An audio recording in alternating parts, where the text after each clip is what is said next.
নমস্কার বন্ধুরা, ভজরিমান্না কিচেনে তোমাদের সবাইকে স্বাগত।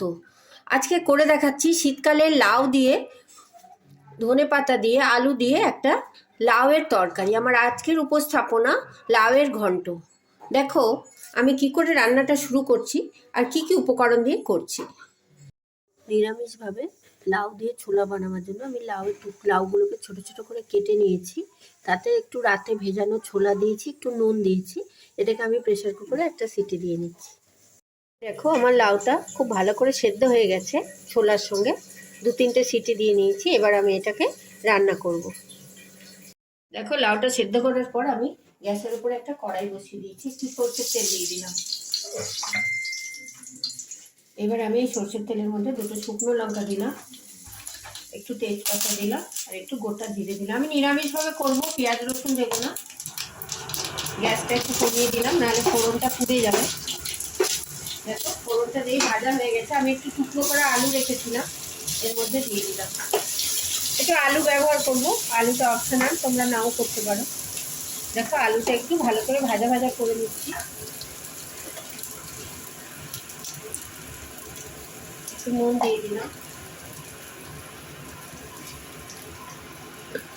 একটুখানি এর মধ্যে হলুদ দিয়ে দিলাম, দিয়ে আলুটাকে একটু সেদ্ধ আলু, তাও একটু নাড়াচাড়া করে দিচ্ছি।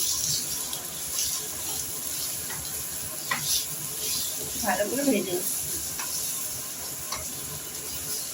এইভাবে নিরামিষ করে লাউ করে তোমরা দেখো, খুব ভালো লাগবে।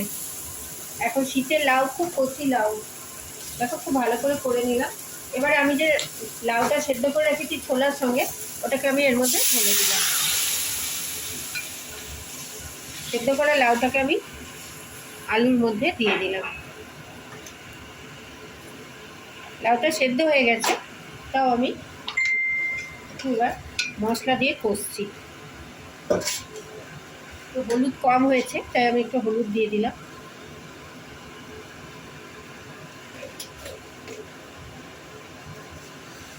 দিয়ে দিচ্ছি একটু জিরের গুঁড়ো।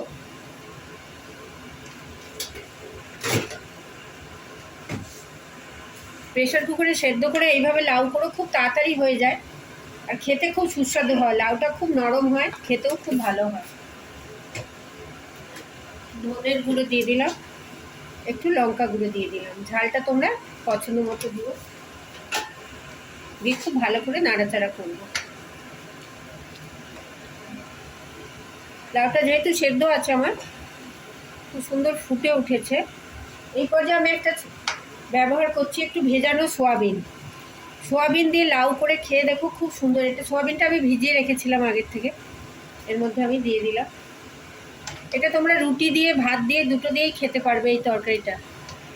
দেখো সোয়াবিনটা ভেজানো ছিল, তাও ওর সঙ্গে আমি এটা মিলিয়ে দিলাম।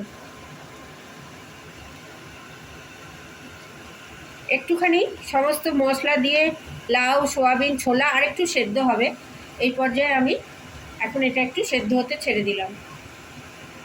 দেখো লাউটা আমার সেদ্ধ হয়ে গেছে। সোয়াবিনটা আমি নুন দিয়ে ভিজিয়ে রেখেছিলাম, তাই সোয়াবিনটাও খুব নরম হয়ে গেছে, জলটাও শুকিয়ে গেছে। এবার আমি এটা নামাবো। নামানোর আগে এই তরকারিটা একটু মিষ্টি মিষ্টি হয় বলে একটু চিনি দিয়ে দিচ্ছি। একটু মিষ্টি মিষ্টি করে খেয়ে দেখো, ভালো লাগবে তরকারিটা খেতে। একটু চিনি দিলাম আর একটুখানি ঘি দিয়ে দিচ্ছি। আমি একটু ঘি দিয়ে দিলাম, বেশি দেবো না। শীতের লাউ এমনিই খেতে খুব সুস্বাদু, খুব একটা মশলার দরকার হয় না। তাও একটু ঘি দিলাম, দিলাম একটু গরম মশলা গুঁড়ো। খুব ভালো করে এটা নাড়াচাড়া করে নিচ্ছি। আমার লাউটা রান্না হয়ে গেছে, তরকারিটা দেখেই দেখো সেদ্ধ হয়ে গেছে, বোঝা যাচ্ছে। আর একটু নামানোর আগে ধনেপাতা কুচি দিয়ে দিলাম। ধনেপাতার গন্ধটা কচি লাউয়ের সঙ্গে খুব ভালো লাগে। দেখো আমার তৈরি হয়ে গেল লাউয়ের তরকারি। খুব কম সময় লাগলো, সব কিছুই ঘরে ছিল। রুটি, পরোটা, ভাত, যে কোনো কিছু দিয়ে তোমরা এই তরকারিটা খেয়ে দেখতে পারো। দেখো তরকারিটা আমার রান্না হয়ে গেছে, এবার আমি এটাকে ঢেলে নেব। দেখো আমার লাউয়ের ঘন্ট রেডি টু সার্ভ। আমি নিরামিষভাবে এটা বানালাম।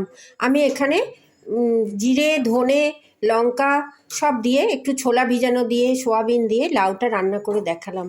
তোমরাও এটা বাড়িতে ট্রাই করো, আর গরম রুটি, পরোটা, ভাত দিয়ে খেয়ে দেখো, অনবদ্য খেতে হয়। যদি আমার রান্নাটা খুব ভালো লাগে অনেক লাইক শেয়ার আর কমেন্ট করো, সাবস্ক্রাইব করে বেল আইকন প্রেস করো যাতে আমার সমস্ত ভিডিও তোমরা দেখতে পাও। কোন বন্ধু কোথা থেকে দেখছো জানাতে ভুলো না। সবাই খুব ভালো থেকো, সুস্থ থেকো। ধন্যবাদ।